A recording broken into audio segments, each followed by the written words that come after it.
This is one of the first steps you take in the process. Okay, go ahead.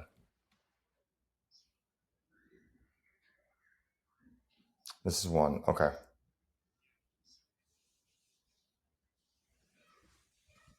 Okay.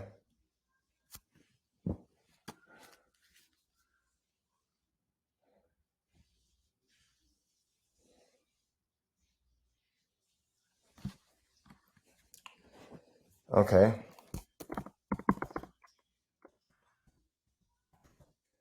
This is okay. It's one of the steps you take it in to hear if your marketing audit it produces a result. Got it.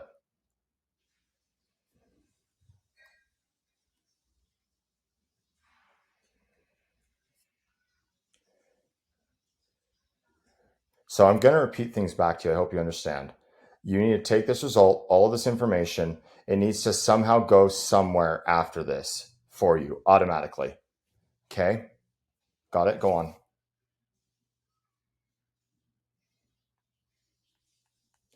Okay.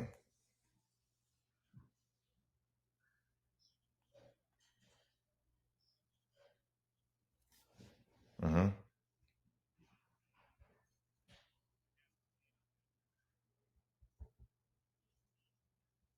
Mm-hmm. Okay. I see what you're saying.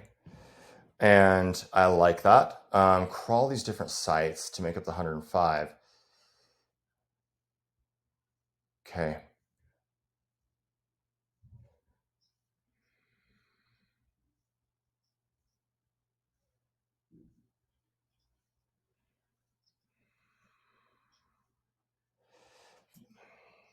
Yeah.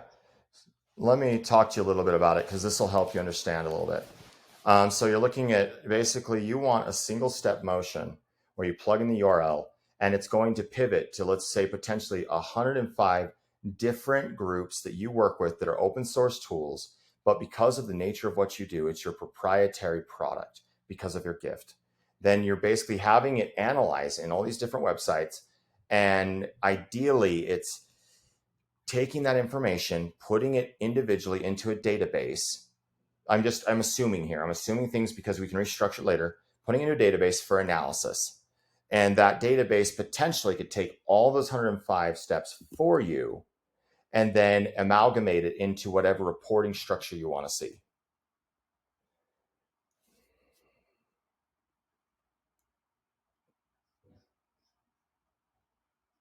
Absolutely. Assign an ultimate score like a lead score, but not a score, just a scoring methodology based off of the weights that you've associated with them. Okay. Okay. I am tracking you and I'm I don't want to interfere with what you're telling me. But I will say some things here. I would want to see the 105 points because there's a lot of things here. This is potentially a lot of work, but it would have an end result that would be beautiful, and it would be repeatable, and it would never require work again, other than oversight.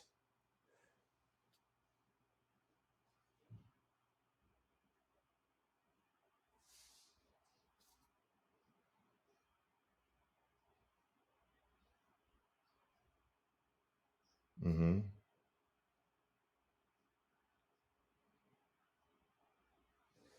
Okay, they don't understand the American strategy. Ignore that. Okay.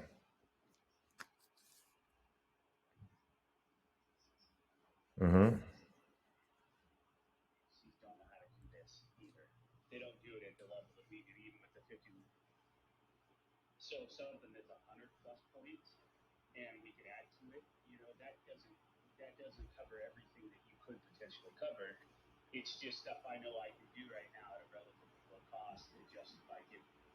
Free marketing audits away. So if I put another $500 to $1,000 in software a month, if I wanted to do that, I might be able to jump that list up to 150, 175, or whatever. It's extremely valuable in terms of we could sell that to other agencies and have people pay $10 a download or $20 or $30 or whatever for a marketing audit. Okay. So what are you looking for from me if I was to build this? Are you looking for me to build something and hand over all the rights and abilities to it? Or are you looking for something just like what do you want? I'm open to whatever. I understand that it'll be a lot of work on the front end. That's my world as well. Absolutely. And then the money's made in the scaling of that heavy lifting in the beginning. So I get that, and I'm fine with cutting in. I'm fine with whatever that process looks like. I wanted to think through all that, but I just didn't know if we have the ability to create this, because if I could just put in a URL and it creates a database, creates the reporting like we want it, assigns a score, I could spend so much time just going to business owners and saying, hey, we have this. It's either a free tool or it costs or whatever. It would be a lot like I have this client that did 23 million in their first year of business. And the way they did it was they did an audit like this, but they did it, I called it a body audit, where they created this machine that people hold, puts electrodes through your body, and then tells you where you're deficient with the vitamin supplements. And then they sold it to all the MLM companies that sell vitamin supplements. So it's similar to maybe you would do with a BMI index or something like that you would hold. Mm-hmm. Right? You know what I'm talking about? And it measures you and then goes, oh, you have X% body fat or whatever. I'm tracking. Yeah. So they did it that way, but it was a SaaS model that kicked out a report that says, okay, you're missing cinnamon, you need a little bit more vitamin, and then or you need a little bit more cinnamon oil or whatever, other different oils. And then the sales rep would get that report and ask a few questions like, how are you feeling? Oh, I get headaches. Oh, okay. Well, this report says you're deficient in cinnamon. So here's a couple cinnamon vials. How else are you feeling? And then they went through the report and then they sold product that way. Right? This works the same way, but it's just with the marketing, aspect of their business. So it would crawl Facebook and say, hey, you have 10 posts in the last month, but you only got 4 likes, 3 shares, and 2 comments. That gives you an engagement rate of less than 1%. Maybe it's 0.5. You need to be up to 1%. So one of the things you need to improve is your content that you're posting on your social media page. That's the kind of insight that they can't get anywhere else. So you actually alluded to something that wasn't called out explicitly, and I need to draw attention to it.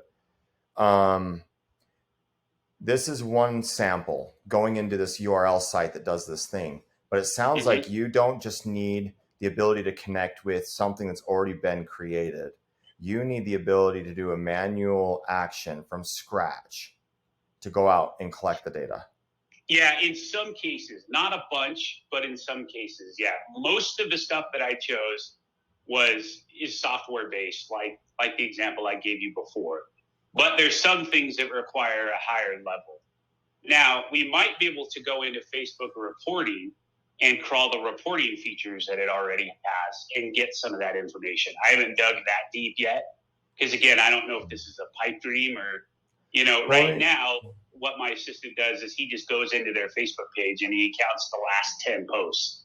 And then he counts how many likes, shares, and comments they have. And then he, divides that by the number of followers they have. And then we come up with an algorithm that's called engagement rate. But again, I know he makes mistakes. And so I have to double check everything before I go into a meeting, which makes it really bulky, clunky, really hard to use. Well, I'm interested in knowing more about this process and understanding it in a way that is, I just need to see it to the extent you're willing to show me it. And that will allow me to understand what you're trying to do. Yeah.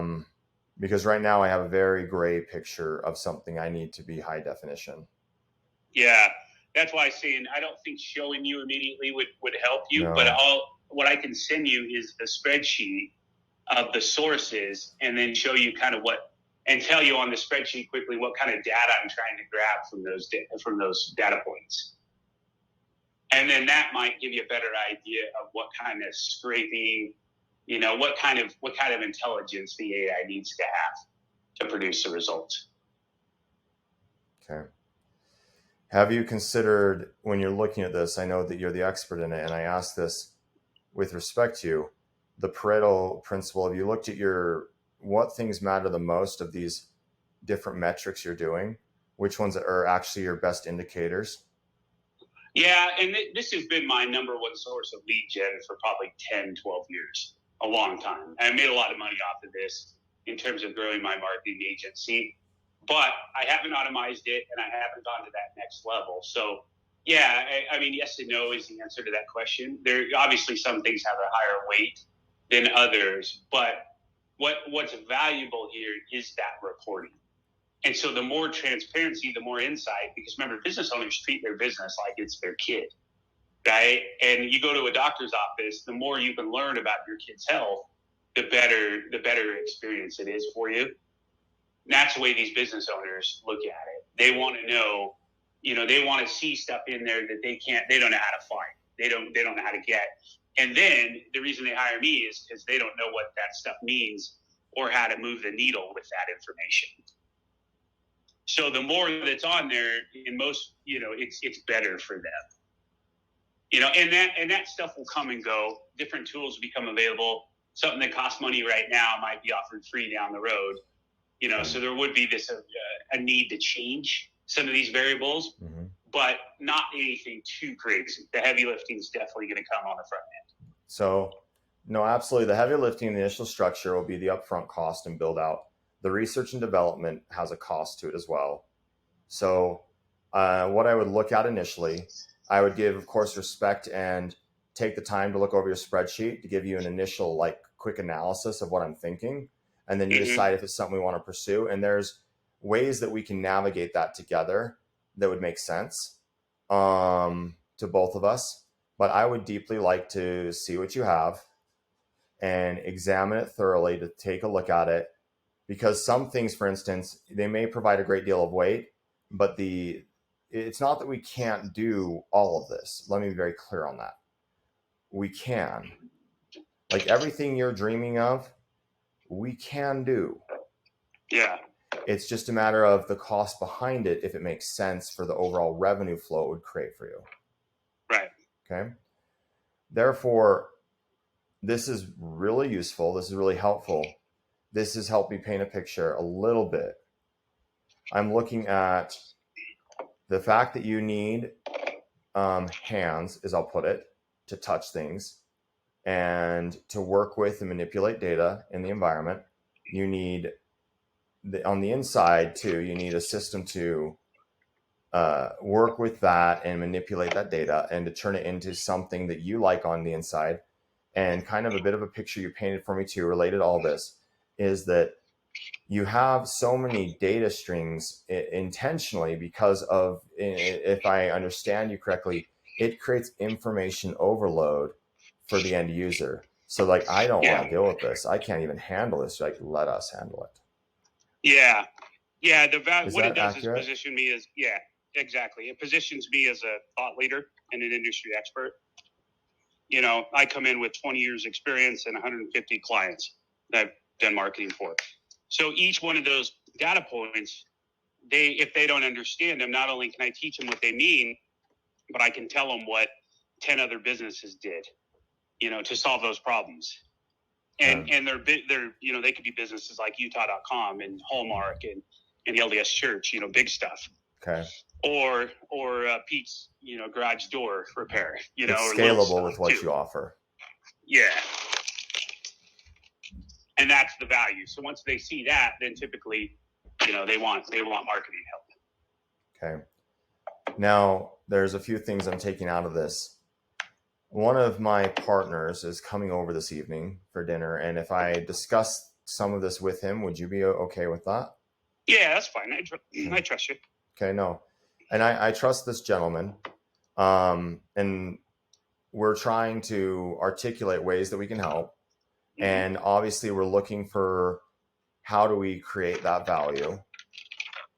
I just need to have a chance to really give this the time and attention it deserves, because there's a lot to unpack here. There's 20 years of work you've put into this, and I can't sit there and just walk in as like, oh, I've got your solution. I hate people that do that.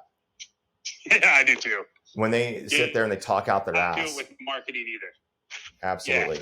Yeah. Like people typically go, what's the one thing I need to do? Or what should I do with my marketing? Like I have one magic bullet and one just do this for every business everywhere in every industry at every stage, you know. Like it's you got to like dig in and see what's under the hood. That's why these marketing audits are so valuable, because it allows me to create a customized marketing strategy. Okay. Not just sell you Facebook posts. All right. So there's a few assumptions I'm going to take walking into this. You are the expert. If you're showing me that you need X, Y, Z, I'm going to make some initial assumptions that these are things you need and that you understand the market. So all I'm going to do is I'm going to approach this and say, this is what these things do. This is how easy it is relatively. These are the costs associated with building it. This is the end result that we would create for you and what it would look like. And then we would talk about what is the value we can create for both of us. And you understand this is a dialogue that we're both going to have. So I'm very appreciative that you're bringing this to me. It's just, it's overwhelming and I've got to give it respect. Yeah, no, I think that's fair. And I like that. And to what you were saying earlier, if we have to break it up in launch stages or cycles or whatever, I'm okay with that. I'm just giving you the end result of what I think would be extremely profitable in terms of lead generation, but also scalable in terms of selling it to other agencies and other businesses that want to just, anyway, I think there's a lot of opportunities to scale this because everybody has this problem. I've seen this problem for 20 years. You know, everybody has the same problem. Yes. People are attacking it in different ways, but I don't think anybody's using AI to attack it yet. I will tell you that was a good portion of my investor group meeting today, and I'll tell you where we're taking things because you've been kind enough to show me the inner workings of what you do, and I take a great deal of respect to that. We are looking at this thing with AI and how people are using it, and the low-hanging fruit that everyone's attacking is lead gen and CMS. We're avoiding that. You have mastered it. So this is a conversation to have because you cannot avoid the importance of lead gen ever. But to give you an illustration here, we're looking at businesses like baby boomers or businesses that are low tech that we can work with that are either exiting or we could improve from a Main Street deal to a higher level deal for an exit for them in several years. And how could we improve efficiencies to validate that? How this plays into it, in my mind, is this is one more step of us understanding the big picture of what people are experiencing, of these pain points that I believe is going to require a unified approach of different people working together to come up with solutions. And obviously, all of this has to be extraordinarily equitable. There has to be a great deal of trust and integrity amongst individuals that understand that I'm not going to sit here and caveat it. There's people out there that are bad players. There's people that are good players. Right. And I want to work with you with transparency to just work through that. And so we develop over time, deciding what kind of people we both are. I will say from there that I would love to review this spreadsheet of yours now that you've given me context with which to examine it. And then I'll give it the time it needs. It'll probably be Sunday before I can dive into it. I know you don't have expectations, but around Sunday, I want to dedicate an hour or two to just sit here and stare at it. And I will potentially come up with questions because you have different processes in place. And in this spreadsheet, when I'm looking at it, is there going to be enough context that I'll be able to understand things? Or is that going to be dependent on my background? I'll do the best that I can. It probably both is probably the real answer. Okay, if it's pre-built, is it an Excel sheet? Is it a Google sheet? Yeah, right now it's an Excel sheet. I'm looking at it. It's still pretty rough, but I think if I put another half an hour, 45 minutes into it, I can make it a little bit more accommodating in terms of answering the questions you need answered. Okay. And so I'll do that, but then it's still you see what I'm saying? You still might have questions on top of that, which is fine. No, absolutely. What I would actually prefer you to do, because we all have technical debt, make it readable and understandable for someone in your industry. Okay. And let me do the work I can and need to do to meet you that way. But because the nightmare of cleaning it up is very real and only you can do it. Yeah. But once you've got it presentable according to you, then I will learn the terms and the understanding through AI and ChatGPT and Perplexity and all those to make sure I understand where you're coming from. Okay. Perfect. Okay. Well, that's what I think we should do from here. Is that all right with you? Yeah, that works fine. So there's another piece, not necessarily to that specifically, Yes. but the other thing that we were talking about kind of briefly that I want to explore, and you sent me some info on it that I need to dig into still. But the other real low-hanging fruit challenge that I see is with that LDS singles calendar event stuff that I was telling you about. And so what happens is there's, I don't know, 3 or 4 events a night probably here in Utah in regards to LDS and single groups. And it's all over the board. Some are public, some are private. The one consistent thing about the group that I built, you know, it has, like I said before, it has about 7,000 followers. So it's not like huge, but it's huge for that niche in that tribe. Like we're one of the biggest groups in all of Facebook. And so what I've learned in that, after throwing about 100 events in there, is that single people want to meet other single people. And so they want to know what events are happening. So, you know what Brandon's doing with a networker? Have you seen that on Facebook? I haven't seen. Okay, he talked to me briefly. I haven't seen on Facebook. He talked briefly on poker night that he wants to do a meeting at the Blue Lemon by my house, and he's trying to build something out that way. Is this what you're talking about? Yeah, probably. I mean, I don't know exactly what he wants to talk to you about. Blue Lemon was one of my clients, by the way, and I never ate their food till after they changed ownership. And now I'm like, why did I not eat there? Blue Lemon is such a good restaurant. I could have had free food for a long time.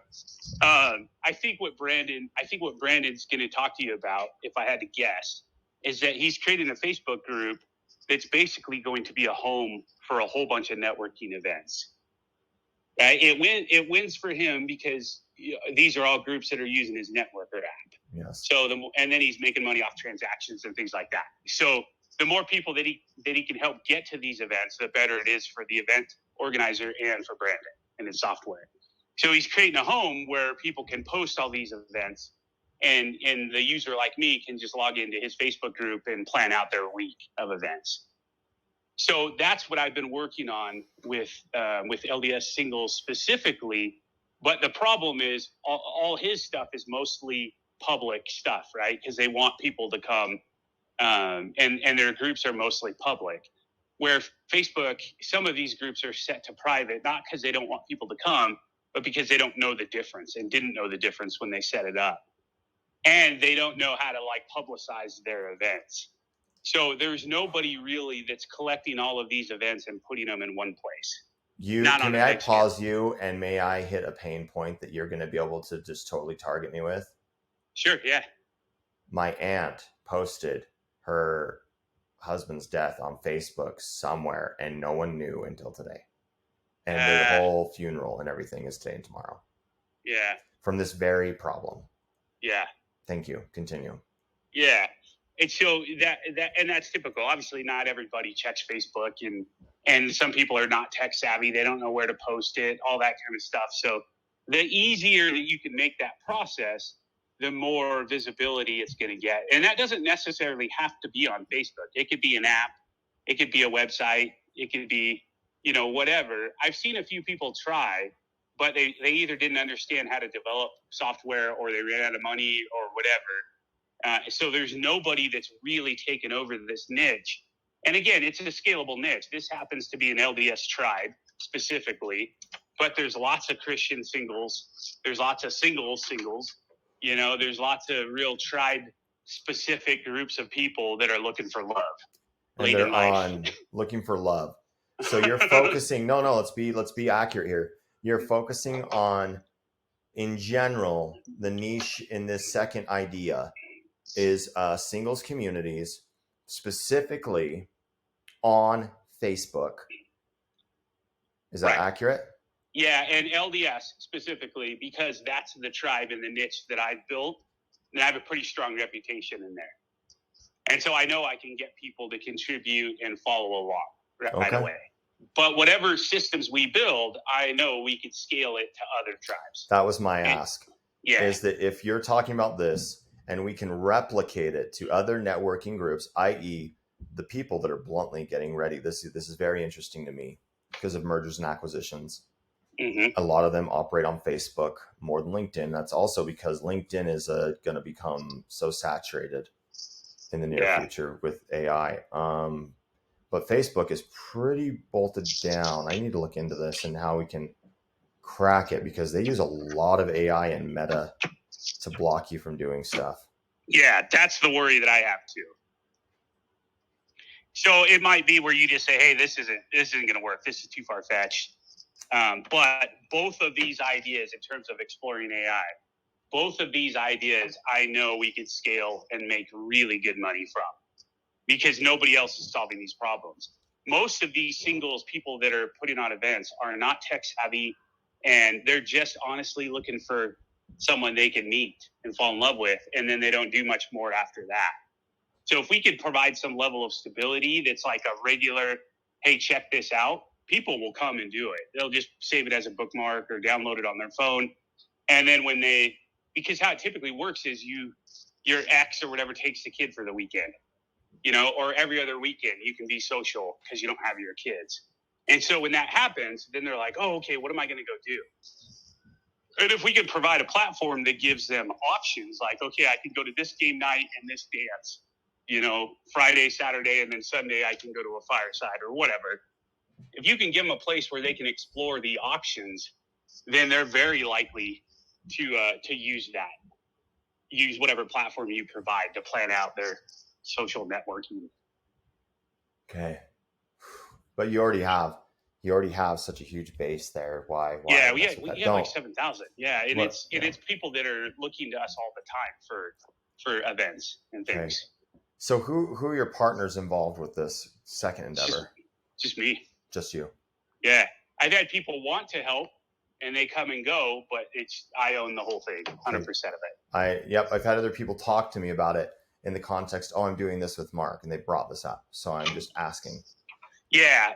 So you're probably talking about Sylvia. She's just getting going with it, and I'm going to give her equity in the model, but it's for something different. It's for an educational piece that we're doing in terms of training, displaced housewives, essentially people that go through divorce but don't have a professional skill set yet. And so we're going to train them basically through a masterclass platform. And so, yeah, you're right. I mean, technically, she will have equity. She doesn't yet. It's going to be based on an earning, and I think she's going to do it. She's pretty sharp. Okay. But but in terms of right now, right this moment, it's all mine. Okay. All right. First thing I need to look at is your table when you get it to me. You get it to me when you can. I can't look at it till Sunday. Okay. And if it needs to be later, just at your time, just let me know when I have it, and then I'll let you know when I can table time for it. Okay. And then second, with the LDS singles thing, I'll table out for sure some time on Sunday to take a brief look at what I can and can't do with Facebook, how I can integrate, what overrides I can use, because the system I have can, in fact, go behind firewalls and it can scrape that data and it can log in to accounts. However, if each of these are individual accounts, we would need to be members of each of those groups in order to do this. And we'd have to predefine that data set in the system so it can do it. And we'd have to do it in such a way that isn't going to trigger Facebook. Because Facebook has robot text, I believe, and there is ways to work around that with my tool. Okay. That one's going to be a nastier one to look at, but also very enticing because it's Facebook. And I like a challenge. And I like something we can monetize, and I think that is super scalable. Absolutely. If it was easy, someone else would have done it, which means this is probably a nightmare. So it's going to take me several iterations of thought, but I'll put an hour into this Sunday to look at it. Okay, perfect. And then I'll get this other stuff going and get you the information. We'll just keep chatting about it and see what makes sense. Okay. I look forward to this discussion. Thank you for your time, Mark. Yeah, me too, man. I appreciate it. We're finally able to connect. So excellent. I'll let you get back to you after Sunday. Yeah, sounds good. Thank you. Thanks. Bye. See ya. Bye.